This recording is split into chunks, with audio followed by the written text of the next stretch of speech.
अस्सलाम वालेकुम, मैं हूं अलीना फ़ारूक शेख। 9 मई के हमले से मुतल्लिक बनाई गई इंक्वायरी कमीशन की रिपोर्ट मंजर आम पर आ गई है।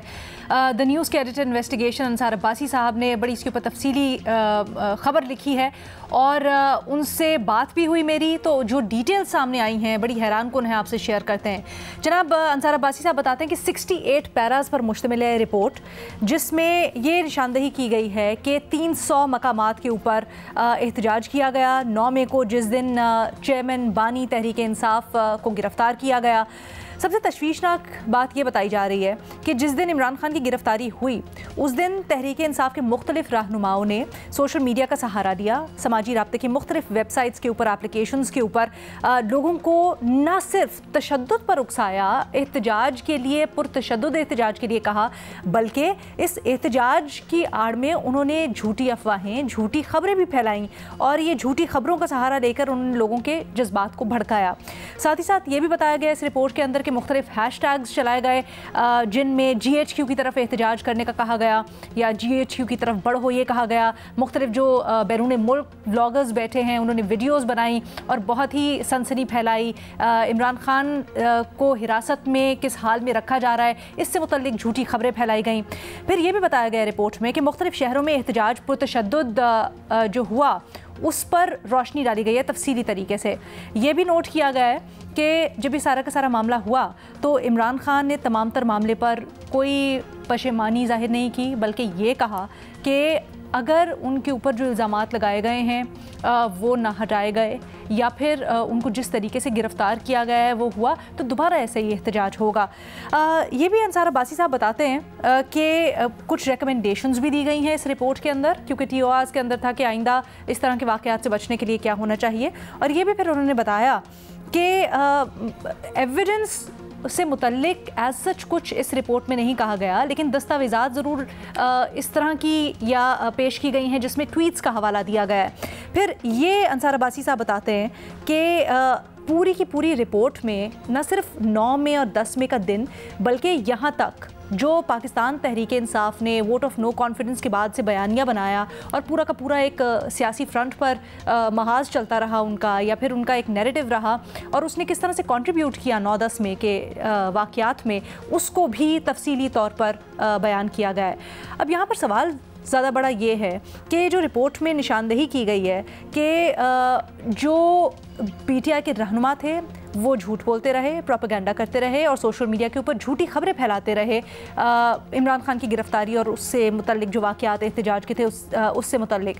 तो क्या ये जो रहनुमाओं की तरफ से फैलाई गई फ़ेक न्यूज़ है, इनकी वजह से 9 में हमले हुए, ये बाइस बनी पुरतशद्दुद वाक़यात और हमलों का? अपने तज्ज़ियाकारों के सामने हमने यही सवाल रखा है और इस डिस्कशन के लिए हमें ज्वाइन करिए महमूद सरफराज साहबा, सलीम साफ़ी साहब, एजाज़ सैयद साहब और इरशाद भट्टी साहब भी हमारे साथ मौजूद है।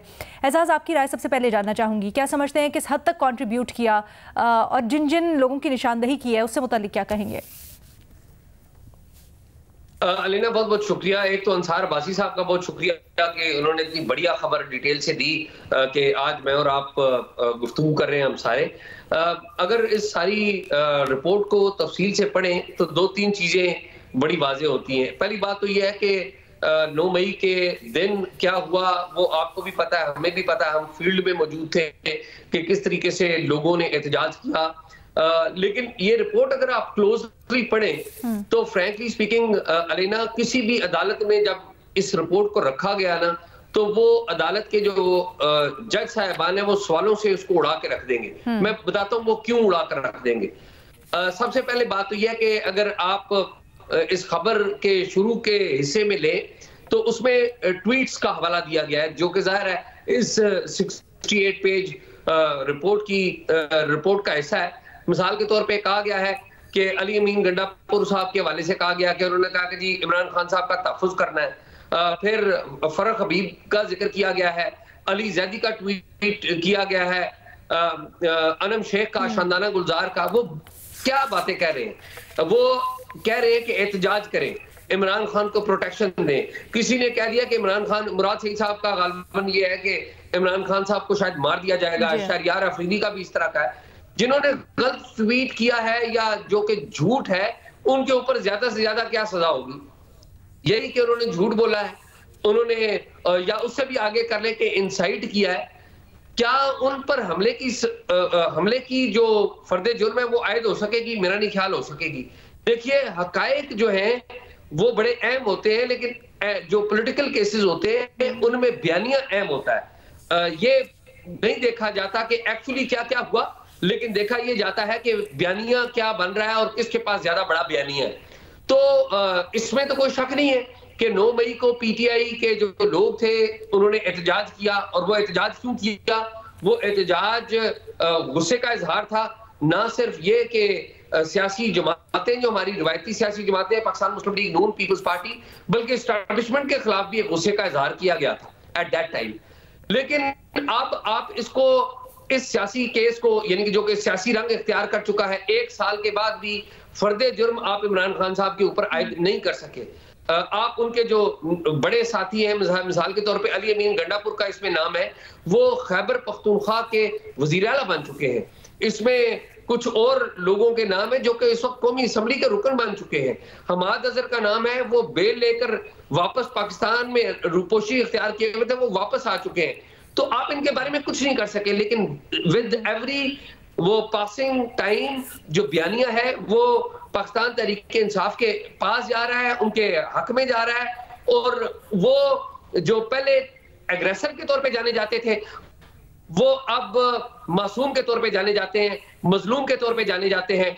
आज भी पाकिस्तान तहरीक इंसाफ के उमर अयूब ने नेशनल असेंबली में खिताब में कहा है कि देखिए, हम कमीशन कायम करें, हम मुस्तरद करते हैं। वो जो प्रेस कॉन्फ्रेंस हुई थी, और कमीशन ऐसा कायम करें जिसके पास सारी सीसीटीवी की जो रसाई वो मौजूद हो, यानी कि जो जीएचक्यू के इर्द गिर्द या लाहौर में जिना हाउस के इर्द गिर्द सीसीटीवी कैमरे लगे हुए हैं, उस रास्ते पे लगे हुए हैं, उसकी रसाई दी जाए। तो देखिए, ये सारी बातें अपनी जगह। जब वक्त गुजर जाता है पर्टिकुलरली सियासी केसेस के ऊपर, तो वो जो केसेस जो शुरू में जुर्म बताते हैं, बाद में वक्त गुजरने के साथ वो मजलूमियत की एक पिक्चर पेश करते हैं। तो मेरा ये ख्याल है कि इस वक्त सूरत हाल इस रिपोर्ट के जो अल्फाज हैं अपनी जगह, मंदरजात हैं वो अपनी जगह, लेकिन सूरत हाल इस रिपोर्ट को बनाने वालों के हक में नहीं। अच्छा एजाज, ये आपकी इंटरेस्टिंग ऑब्जर्वेशन है, इसको मैं आगे बढ़ाऊंगी, लेकिन अंसार अब्बासी साहब से जब मेरी बात हुई और मैंने उनसे ये पूछा कि क्या कोई एविडेंस लगाया गया है इसको सपोर्ट करने के लिए, ताकि जब प्रोसिक्यूटर्स इसका दिफा करें या अदालतों में जाए ऑफ कोर्स, तो फिर इसके ऊपर मुश्किल ना हो प्रोसिक्यूटर्स को, तो उनका इंप्रेशन अपना ये है। एक तो उन्होंने फैक्ट बताया कि उस तरह से कोई सबूत वगैरह नहीं इसके साथ लगाया गया, लेकिन उनका अपना इंप्रेशन इस रिपोर्ट को देख के ये है कि ये अदालतों में ले जाने के लिए रिपोर्ट नहीं है, ये एक हुकूमत ने अपने तौर पर डॉक्यूमेंट कर दिया है कि 9 मई का वाकया क्या हुआ और उसके पीछे क्या मुहर्रकात थे। सलीम साफ़ी साहब, इस इंप्रेशन को भी मद्देनजर रखते हुए ये बताइएगा कि रिपोर्ट कितनी रेलेवेंट होगी। ऑल्सो एजाज ने बड़ी दिलचस्प बात की कि वक्त जैसे गुजरता जाता है इस तरह के वाकयात के ऊपर, वैसे वैसे पाकिस्तान तहरीक इंसाफ जिसने अब तो ये सामने आ रहा है कि किस तरह से झूठ बोला, मनगढ़ंत खबरें या मनगढ़ंत चीज़ें फैलाई ताकि लोगों के जज्बात भड़काए जाएं, तो वो मजलूम होते जाते हैं। सर, हमने देखा कैपिटल हिल्स के भी 1 साल लगा, लेकिन उसके बाद सजाएं हुई। क्या वाकई में ऐसा है कि वक्त गुजरने के साथ साथ यहाँ पर बिल्कुल उल्टा हो जाता है हिसाब, या फिर जब भी फैक्ट सामने आए वो उतने ही सॉलिड होते हैं? अरे ना, 9 मई से मुतालिक टॉक शोज़ भी बहुत हो गए, तकरीरें भी बहुत हो गई, दोनों तरफ से हो गई, पीटीआई वालों की तरफ से भी बहुत कुछ हो गया और पीटीआई के मुखालिफिन की तरफ से भी बहुत कुछ हो गया, फ़ौज के तर्जुमान की तरफ से भी इस हवाले से प्रेस कॉन्फ्रेंस हुए। लेकिन इस रिपोर्ट में भी अगर आप देखें तो बुनियादी तौर पर पीटीआई की क़यादत को आप 3 हिस्सों में तकसीम कर सकते हैं। एक वो जो इस काम में इश्तियाल दिलाने में मुलव्विस थी, या दूसरा वो कि जो इससे बिल्कुल लाताल्लुक़ रही, और तीसरे ऐसे लोग भी हैं, मसलन उस दिन के शाह फरमान को अगर आप देखें तो उनको अपने कारकुनों के गुस्से का सामना इसलिए करना पड़ा क्योंकि वो रोक रहे थे। तो तीसरे वो थे कि जो लाताल्लुक़ होने के साथ साथ दूसरों को रोक भी रहे थे। अब हमने सारे पीटीआई के साथ इसको खल्त पल्त कर दिया है। ये मामला तय करना है अदालतों ने। और अदालतों की तरफ से गैर मामूली ताख़ीर हुई। एक तो अदालत को जल्द अज जल्द ये फ़ैसला करना चाहिए कि क्या मिलिट्री कोर्ट्स में इनकी समाअत हो सकती है या नहीं हो सकती, और दूसरा अगर अदालत वो सिविलियन अदालत में चलाना चाहती है तो वो फ़ैसला भी उसको करना चाहिए। तो जो फ़ैसला होगा और जो जिसके सामने हम सबको सर तस्लीम खम करना होगा वो अदालत का फ़ैसला होगा।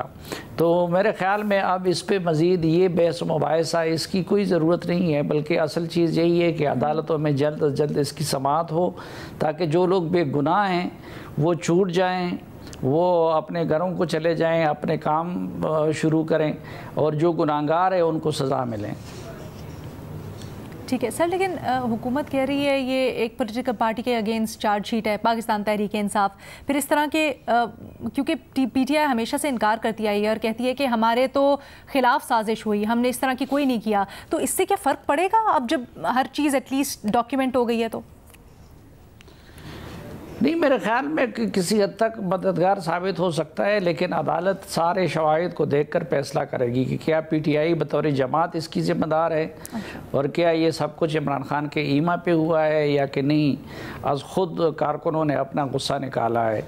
तो ये फ़ैसला अदालत में होना है और शवाहिद की बुनियाद पे होना है। तो वो शवाहिद हमारे सामने नहीं है और वो आपने बताया कि इस रिपोर्ट के साथ भी नहीं लगाए गए हैं, बस हवाला दिया गया है ट्वीट्स का, ट्वीट्स के उस तरह स्क्रीनशॉट्स या कुछ इस तरह का सब्सटैंशिएटिंग एविडेंस नहीं लगाया गया है। इरशाद भट्टी साहब, आपकी इसके ऊपर क्या राय है? जिस तरह से अकाउंट्स दिए गए हैं और ऑफ कोर्स पाकिस्तान तहरीक इंसाफ का मुख्तलिफ मौके पर बयानियाँ, क्या ये कहीं ना कहीं उसकी नफ़ी करता है?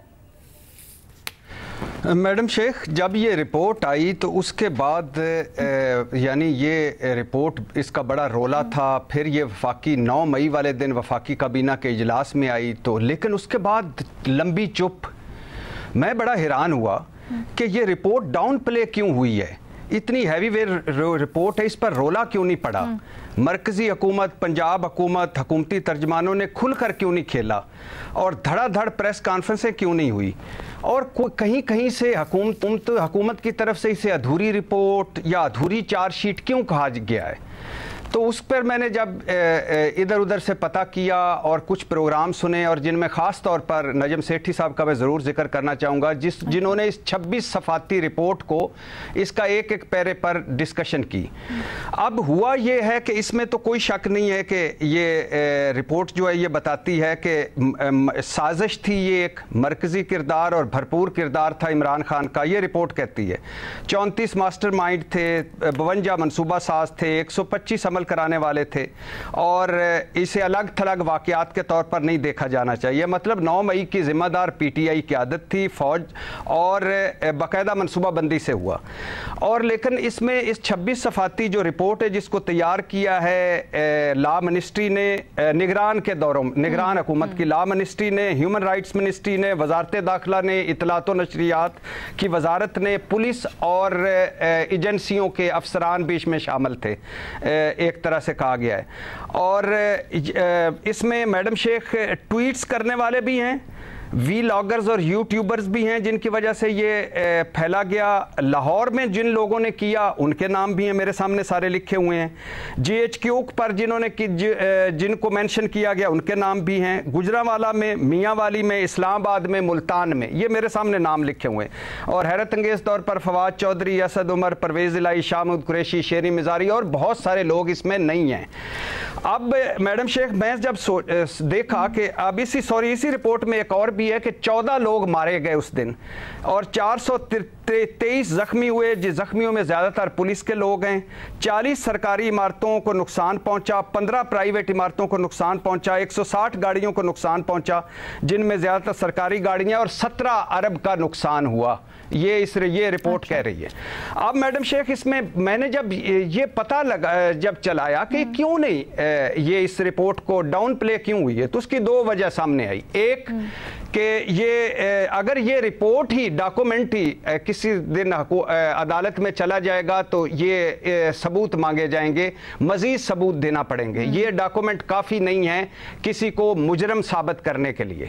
दूसरा, इसमें दो बातें बड़ी, रिकमेंडेशन में दो बातें बड़ी इंपॉर्टेंट हैं जो आज के माहौल में, आप DGISPR की प्रेस कॉन्फ्रेंस देख लें, आर्मी चीफ का बयान देख लें, तहरीक इंसाफ का रद्द अमल देख लें, शायद डाउन प्ले होने की एक वजह यह है। इसमें कहा गया, एक तो कहा गया कि ये फौज के अंदर बगावत पैदा करने के लिए नहीं था 9 मई, ये इस रिपोर्ट में है कि फौज के अंदर बगावत पैदा करने के लिए नहीं था, इंतशार फैलाया जाए। क्या उन्होंने कहा है कि रिपोर्ट क्या कहती है कि इंतशार फैलाया जाए ताकि फौज पर प्रेशर पड़े, मौजूदा फौजी क़यादत पर प्रेशर पड़े और वो मफाहमत की तरफ आए, हमसे मुज़ाकरात करे, एक ये, और दूसरा कौमी मफाहमत की तरफ जाया जाए। ये रिपोर्ट की एक रिकमेंडेशन है। शायद आज के दौर में ये नहीं थी, नहीं चल रही थी, इसलिए और ये ज़हनों में रहे कि ये PTI ने नहीं तैयार की या इस हुकूमत ने नहीं तैयार की, ये निगरानों ने की है। वो कहते हैं कि ये फ़ौज के अंदर बगावत पैदा करने के लिए 9 मई नहीं था या कि ये मनसूबाबंदी नहीं थी।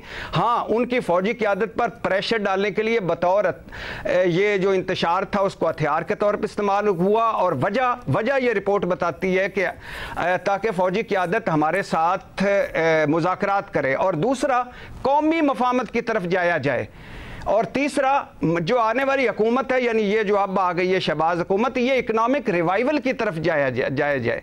तो मुझे लगता है कि शायद ये जो पूरा बयानिया था, इन सियासी बयानिया कि फ़ौज में बगावत डालने की कोशिश की गई, 9 मई को उससे जोड़ा गया, तो जब ये रिपोर्ट आई और इसमें ये नहीं था, और दूसरा जब मौजूदा हालात थे और उसमें ये था कि अब बातचीत का नो डील, नो बातचीत और कटहरे में लाया जाएगा, और ये रिपोर्ट कहती है कौमी मफाहमत की तरफ जाया जाए, तो शायद इस वजह से ये डाउन प्ले हुई। बाकी इसमें बहुत सारी चीज़ें हैं, ट्वीट व्लॉगर्स में कहीं इस वजह से भी तो नहीं डाउन प्ले हुई कि एज सच इसके अंदर कोई सबूत नहीं है, या जैसे अभी मैंने आपको अंसार अब्बासी साहब का इंप्रेशन बताया, कोई सबूत इसके साथ नहीं लगाया गया, कोई इस तरह की सॉलिड एविडेंस नहीं है जिसको आप कोर्ट में प्रोड्यूस कर सकते हो, तो हुकूमत ने समझा होगा कि इसका क्या फ़ायदा, इसको एक सियासी डॉक्यूमेंट की तरह ही फिर ट्रीट किया गया।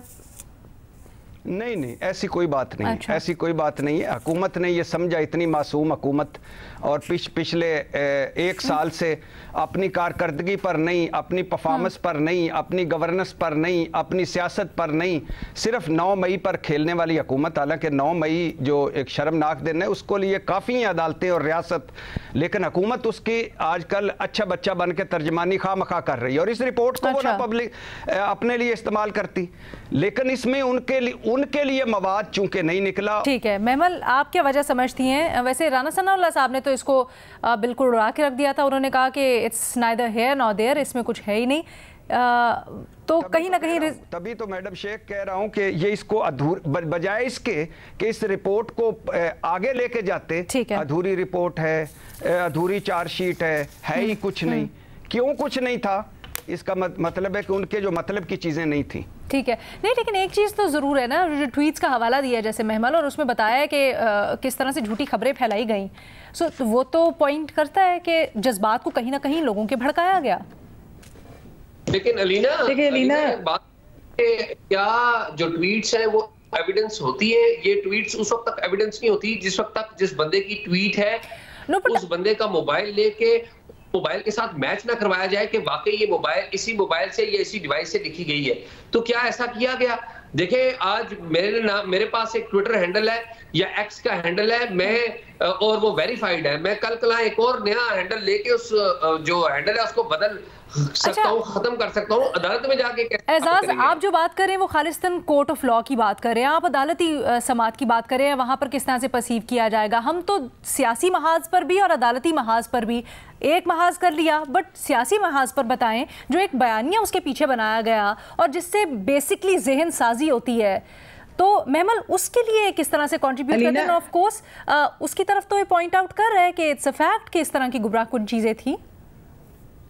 देखिए लीना, मुझे तो लगता है कि इसके जो ये 9 में कल्मिनेट हुआ, किस तरीके से हुआ, तो इसके तो बहुत ज़्यादा फैक्टर्स थे, लेकिन हमने खुद पीटीआई के लीडर्स की तरफ से भी ये जो है बातें सुनी कि जिन्होंने इश्तिआल अंगेज़ी की थी उनकी जिम्मेदारी है। तो ये तो उनके फिर सामने भी आ गई चीज़ें कि इश्तिआल अंगेज़ी उस दिन भी हमें नज़र आ रहा था, वैसे भी अब रिपोर्ट में भी है कि इश्तिआल अंगेज़ी तो उनके अपने लीडर्स या उनके हामी सहाफ़ी और रहनुमा वगैरह कर रहे थे।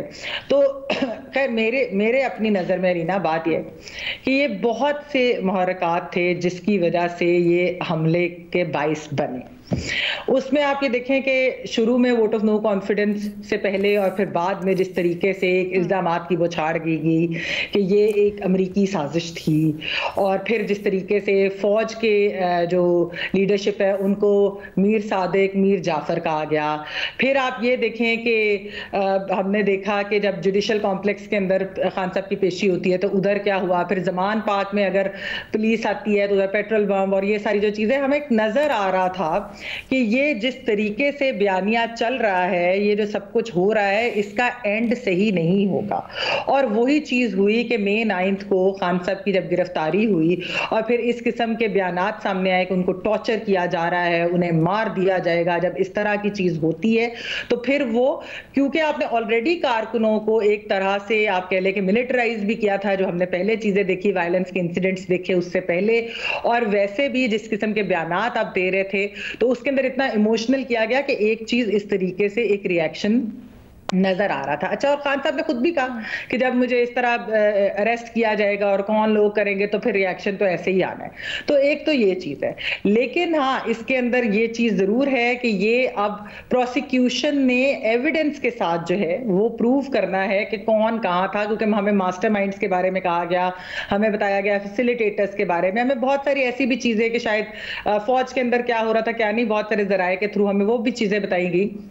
तो उस सारी चीज का तयन करना है। ये जो मिलिट्री कोर्ट्स में ट्रायल हो रहे हैं, ये हम तो इसके ऊपर पहले भी बात कर चुके हैं कि सिविलियंस के ट्रायल मिलिट्री कोर्ट्स में नहीं होने चाहिए क्योंकि उसमें कोई ट्रांसपेरेंसी नहीं होती। तो ये जो सारे केसेस हैं इनको ट्रांसपेरेंटली होना चाहिए। दूसरा ये कि चालान ही नहीं सबमिट अगर हुए तो वो भी एक चीज सामने। लेकिन इसमें मैं ये जरूर कहूंगी कि जो पीटीआई का अपना बयानिया है लीना, वो भी पीटीआई की कोई एक पोजिशन नहीं है।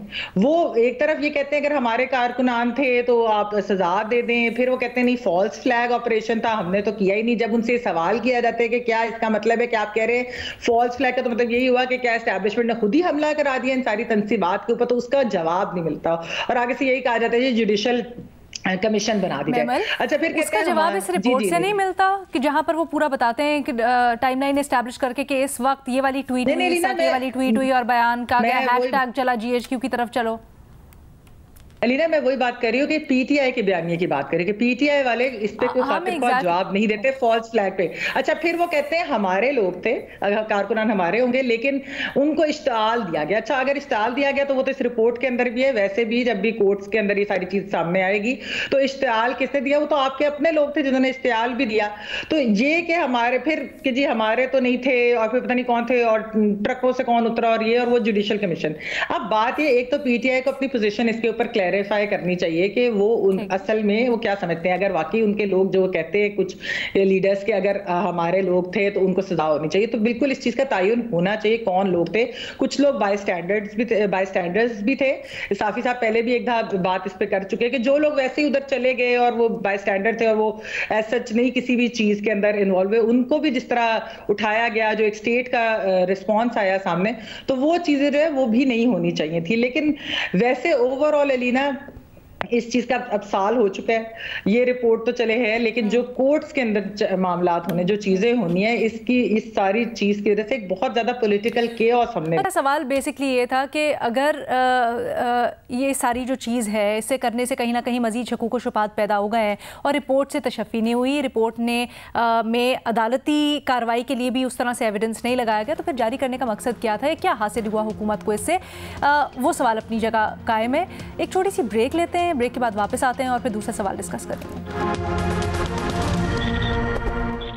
Welcome back. खबर ये है कि शहबाज शरीफ ने नून लीग की सदारत से इस्तीफ़ा दे दिया है और इससे पहले आपको याद होगा कि ये खबरें थी ज़राए से कि अब नून लीग को मुतहरिक करेंगे नवाज शरीफ, सदारत संभालेंगे, मुख्तलिफ ओहदों के ऊपर चेंजेस होंगी और फिर सियासी तौर पर रिवाइव करने की कोशिश की जाएगी। अभी कितना बड़ा चैलेंज है नवाज शरीफ के लिए मुतहरिक करना, ये अपने तजियाकारों के सामने हमने सवाल रखा है। महमद, आपकी राय? देखिए लीना, पहली चीज तो ये है कि ये गिवन ही था कि मियां नवाज शरीफ साहब जो हैं उनको उनके जो उहदा है यानी कि जो उनसे छीना गया एक तरह से, उनको अदालती फैसले की वजह से कि वो PMLN का अपनी कोई वो रख ही नहीं सकते, तो वो तो उनको वापस भी मिलना था। क़यादत तो उनकी लीडर तो वही थे, कायद जो वो तो वही है, उन्हीं का PMLN नवाज है, इसका मतलब पाकिस्तान मुस्लिम लीग नवाज इसका नाम है। तो नवाज शरीफ की पार्टी है, वोट भी उनका है, सियासत भी उनकी है, तो ये चीजें तो हमारे सामने। अच्छा, किस तरीके से अब वो मुतहरिक कर सकेंगे?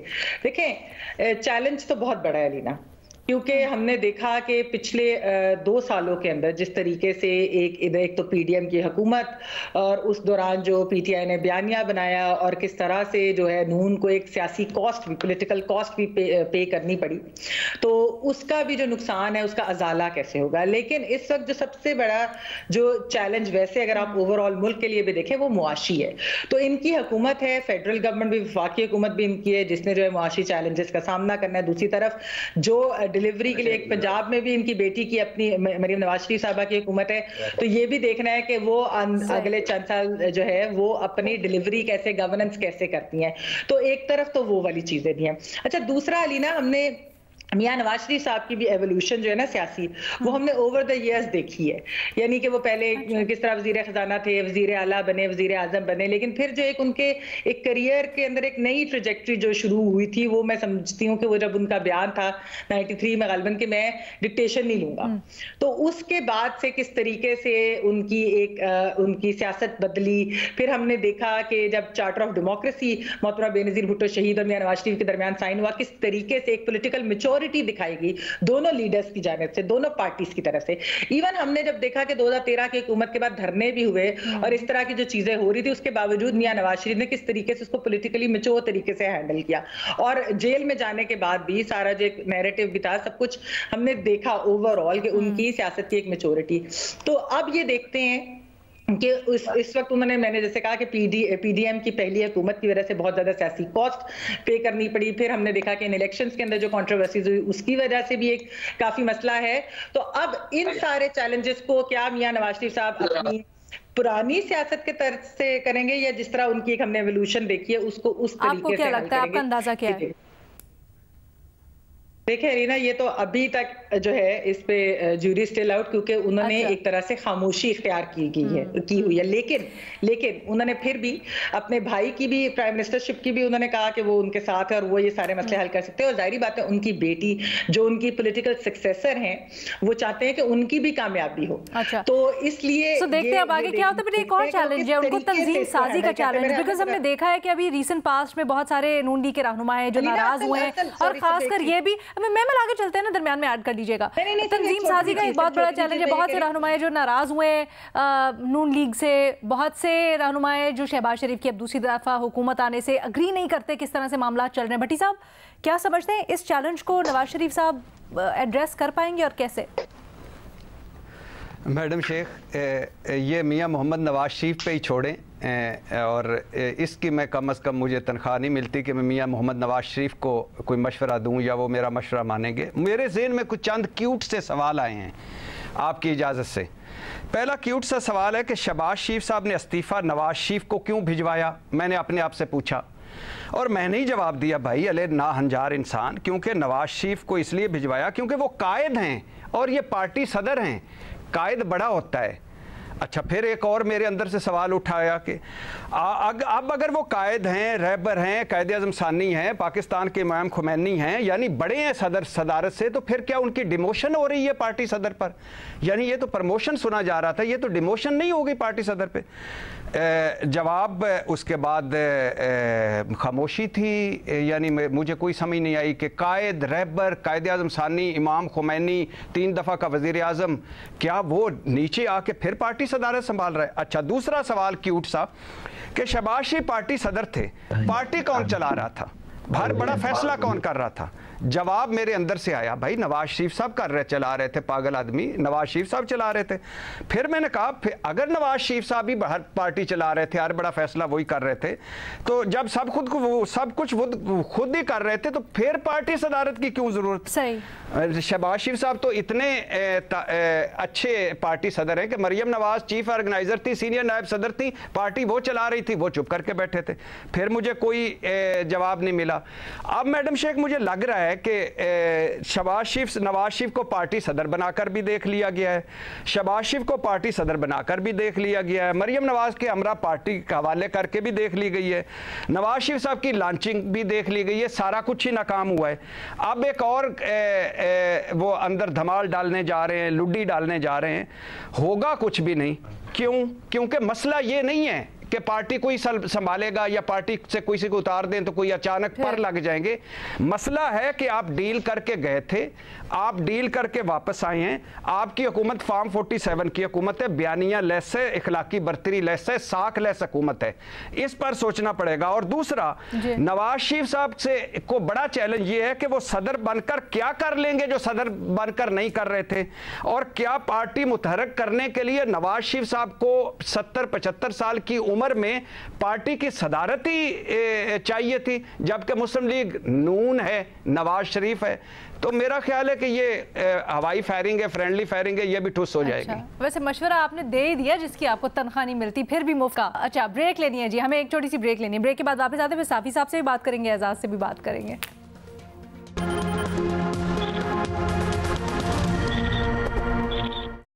नवाज शरीफ के लिए नून लीग को सियासी तौर पर मुतहरिक करना कितना बड़ा चैलेंज है, अपने तज्जियाकारों के सामने हमने सवाल रखा है। सलीम साफी साहब, आपका तज्जिया जानना चाहूँगी। देखिए रीना, मुस्लिम लीग के मुख्तार कल भी नवाज शरीफ थे और आज भी नवाज शरीफ हैं, लेकिन नवाज शरीफ अवामी सतह पे मुतहरिक नहीं थे। जो भी फैसला हुआ है, कोई एक फ़ैसला भी उनकी मर्ज़ी के बग़ैर नहीं हुआ है, हर फैसला उनकी मर्ज़ी से होता रहा, लेकिन वो सिर्फ ड्राइंग रूम की सियासत कर रहे थे। अब सदर बन जाने के बाद अगर तो वो अवामी सियासत शुरू कर देते हैं तो कुछ ना कुछ फ़र्क उसका पड़ेगा, और दूसरा, जब वो अवामी सियासत करेंगे भी तो ज़्यादातर उसके नताइज का इन्हिसार मरकज़ में उसके भाई की हुकूमत और सूबे में उसकी बेटी की हुकूमत की परफॉर्मेंस पे होगा। अगर इन्होंने डिलीवर कर दिया तो नवाज शरीफ साहब के लिए पार्टी को दोबारा खड़ा करना भी आसान हो जाएगा, लेकिन अगर ये हुकूमतें डिलीवर ना कर सकी तो फिर नवाज शरीफ साहब तनहा उसको खड़ा नहीं कर सकेंगे। लेकिन सदर बनने के बाद नवाज शरीफ साहब को भी अगर वो चाहते हैं कि उनकी पार्टी रिवाइव हो तो उनको आवाम में आना होगा, खलवत में रह के वो सदर रहें या कायद रहें या कुछ भी रहें, उसका कोई फ़ायदा नहीं है। एजाज, आपकी राय? अलीना, मेरा ये ख्याल है और मैं बार बार ये अक्सर ये कहता रहता हूँ कि नवाज शरीफ साहब पाकिस्तान के नहीं उस रीजन के बड़े सियासी रहनुमा हैं, लेकिन ये बड़ी एक बदकिस्मती है कि नवाज शरीफ साहब की जो पॉलिटिक्स है बिलखसूस उस दिन से जब इन्होंने बरतानिया में बैठ के एक्सटेंशन के को वोट देने के लिए हाँ की, उस वक्त से नवाज शरीफ साहब की जो पॉलिटिक्स है वो एक दलदल में गिर चुकी है और आए रोज उनकी पॉलिटिक्स नीचे जा रही है। 8 फरवरी के इंतखाबात में जो कुछ हुआ वो हम सबको पता है, जिस तरीके से नवाज शरीफ साहब मानसरा की सीट हारे और जिस तरीके से बाकी जगहों पे रिजल्ट आए, लाहौर की सीट के ऊपर सवाल उठाए जा रहे हैं, तो ये खुद इतने बड़े लीडर के लिए कोई अच्छी बात नहीं है। नो डाउट नून लीग हमेशा से पॉलिटिक्स करती रही है, हमेशा से नून लीग का एक बयानिया रहा है, लेकिन अनफॉर्चुनेटली अब ऐसा दिखता है कि नवाज शरीफ अपनी सियासत के आखिरी स्पेल में है और आखिरी स्पेल में शायद वो इतने भरपूर अंदाज से बैटिंग नहीं कर रहे, ना भरपूर अंदाज से सियासत कर रहे हैं, और मुझे कोई एक्टिविटी ऐसी नजर नहीं आ रही कि मुझे नवाज शरीफ का कम बैक होता दिखाई दे। मुझे तो लग ये रहा है कि ये नवाज शरीफ या मुस्लिम लीग नवाज का ये जो दौरे हुकूमत है वो मुझे लगता ये है कि शायद ये आखिरी दौरे हुकूमत हो। जी महमल, प्लीज क्विकली। जी अलीना, 2-3 चीजें। पहली चीज तो ये है कि जैसे मैंने पहले कहा कि छोटे छोटे बिल्कुल, कि जिस तरह 2018 में नवाज शरीफ साहब को उनके ओहदे से, यानी ये कहा गया कि ये अब नहीं रख सकते पीएमएलएन का ओहदा, ये हेड नहीं कर सकते पीएमएलएन को, कोर्ट्स की तरफ से किया गया। और हमें पता है कि ये किस वजह से किया गया, बिल्कुल सेनेट के इलेक्शन से पहले भी, और जो सारे इसके अंदर मुहर्रकात शामिल थे। तो ऑब्वियसली जब ये सारे केसेस खत्म हुए, ओवरटर्न हुए डिसीजन, तो उन्होंने वो तो वापस जो है अपनी एक पोजीशन पार्टी के अंदर जो एक विंडिकेट हुए उनका स्टाफ, तो वो भी चीज होती है। अच्छा, दूसरी चीज है, नवाज शरीफ साहब जो है, यहाँ पर हम बहुत ज्यादा सुनते हैं मीम से शीन, नून से शीन, नून से मीम, इस तरह की चीजें हम सुनते रहे। अच्छा, अब नवाज शरीफ साहब के बारे में फिर भी हम सारे ये बात करते थे कि वो एक जो है वो एक यूनाइट करते हैं पॉलिटिकल पार्टी को, उन्हीं की सुनी जाती है, उन्हीं की क़यादत जो है वही सारा कुछ, यानी उनकी लीडरशिप के अंदर जो नाराज भी होंगे कोई लोग, उनको भी वो मना लेंगे, कोई और चीज करनी होगी वो भी होगी। अच्छा, जिस तरह एजाज ने अभी बात की कि मियां नवाज शरीफ इतने पुराने सियासतदान हैं, इतने वो एक्सपीरियंस सियासतदान है, तो ये भी चीज अहम है। यहाँ पर हम इस वक्त बात एक सुन रहे हैं ग्रैंड डायलॉग की भी, एक इस तरह की चीज, एक पॉलिटिकल मेच्योरिटी की हम बात सुन रहे हैं। मैंने जैसा चार्टर ऑफ डेमोक्रेसी की भी आपको एग्जांपल दी थी, तो इसलिए ये भी एक अहम किरदार हो सकता है। ओवरऑल जो है वो नवाज शरीफ साहब के काफी ज्यादा रोल एक ओवरऑल सियासत के अंदर भी है, सिवाय अपनी पार्टी के अलावा। पार्टी का तो ठीक है जी। अब देखते हैं जरा सैटरडे को जब मजलिस आमिला का इजलास होता है इन लोगों की, तो फिर क्या उसके अंदर से निकल के खबरें बाहर आती हैं, क्या शक्ल हैयत बनती है, उसके ऊपर भी तज्जिया तबसरा करेंगे। बट आज के लिए इतना ही, अल्लाह हाफिज़।